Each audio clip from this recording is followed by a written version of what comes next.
The real cost, however, of the war is not the 1 trillion that has been flagged up by the spokesman of US imperialism or by the Bush regime. That has been exploded in this powerful book of Joseph Stiglitz, extracts of which were carried in The Guardian the week before last, which shows the terrible cost. I mean, he points out that, for instance, $5 billion a year is the aid given by the US to Africa. And it's only reached that level, by the way, because the US is trying to compete with China. And this amounts to, this $5 billion is roughly 10 days fighting in Iraq. So you get a new metric thinking about everything. 10 days fighting in Iraq is the equivalent for the aid from the strongest power in the world to a continent of something like 400 million people. Even more explosive.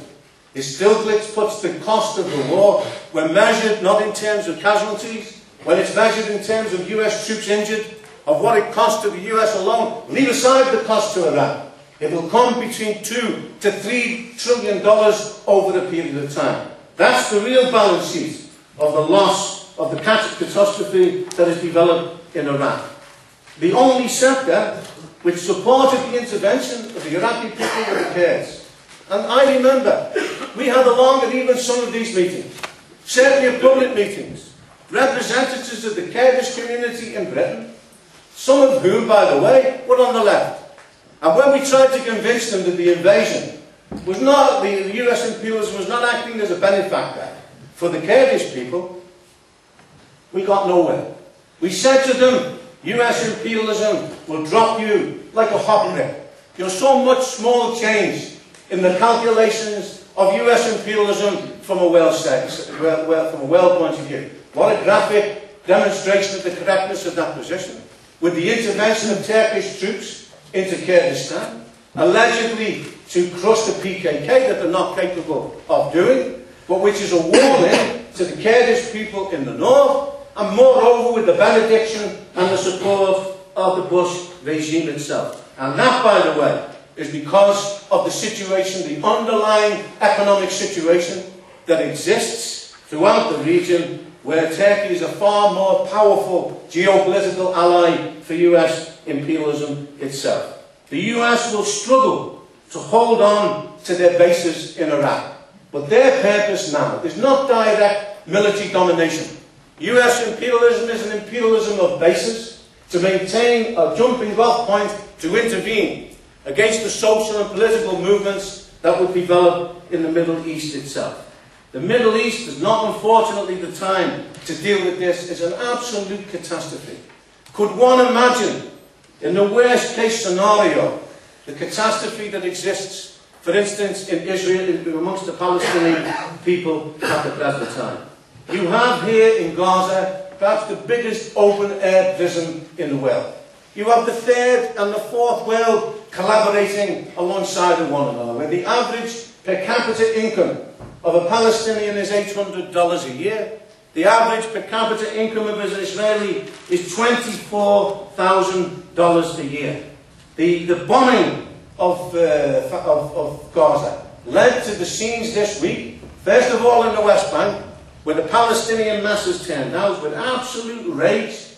As a matter of fact, even the idea now that we put forward, it's still viable, of a two-state solution, where there was a possibility of the masses embracing that now, seems now to be off the agenda. In the sense that the rage of the Palestinian masses at the bombing of Gaza and the continued oppression of the Palestinian workers, it's this idea now of a one state, of let's go for the South African option, some of them are saying. If we're going to not have our own independent homeland, our own independent state, why don't we go for one person, one vote?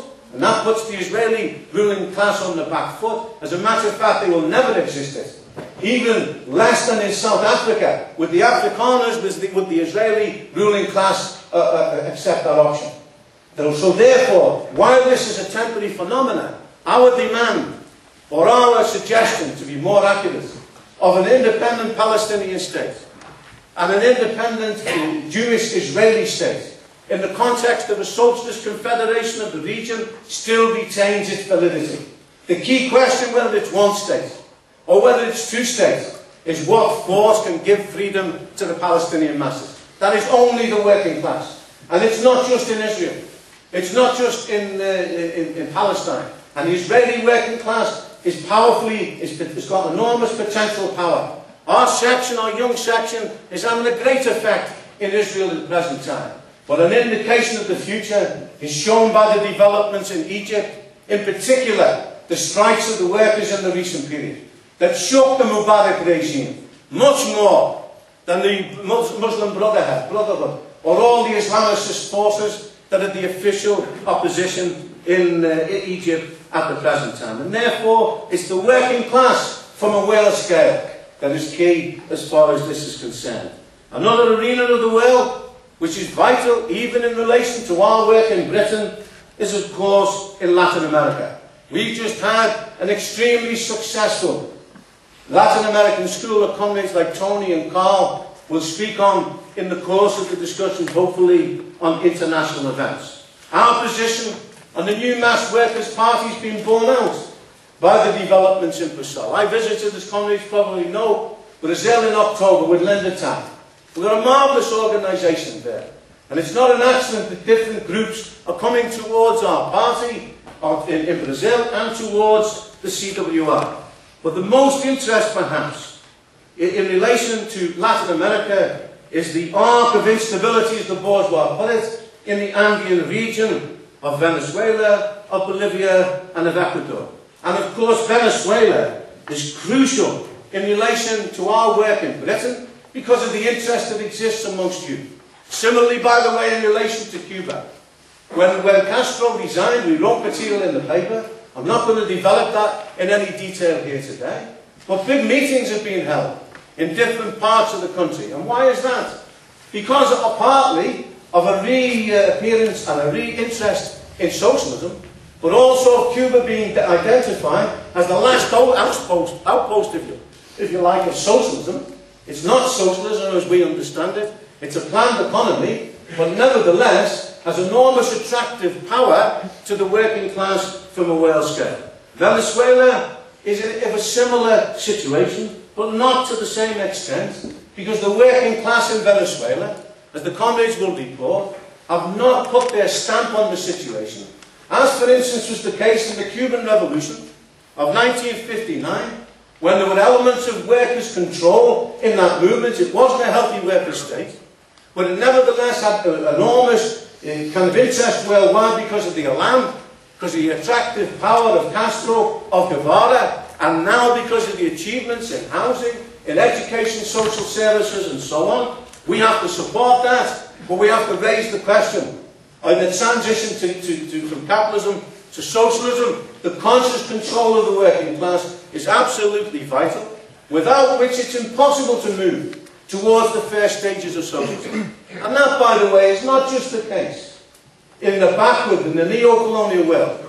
The problems of bureaucratism is not restrained just to there.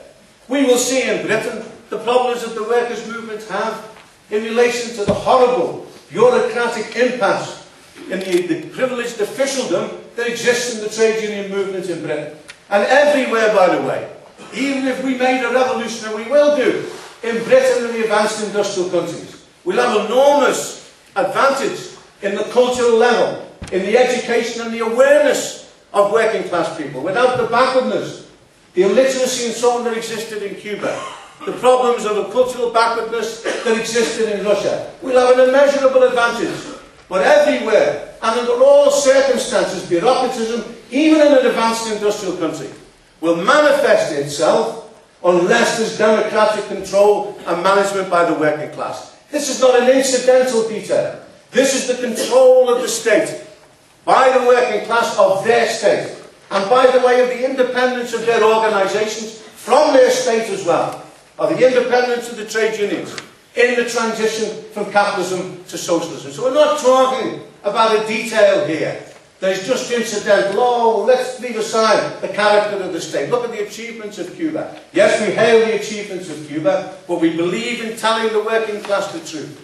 And that's what our comrades have done. Our small forces in Venezuela have done this. Yes, we support all steps towards the left. But if you want to see the cost that the working class will pay in a stalled revolution. Visit Venezuela, as Tony Sanwa has done and will report in this discussion.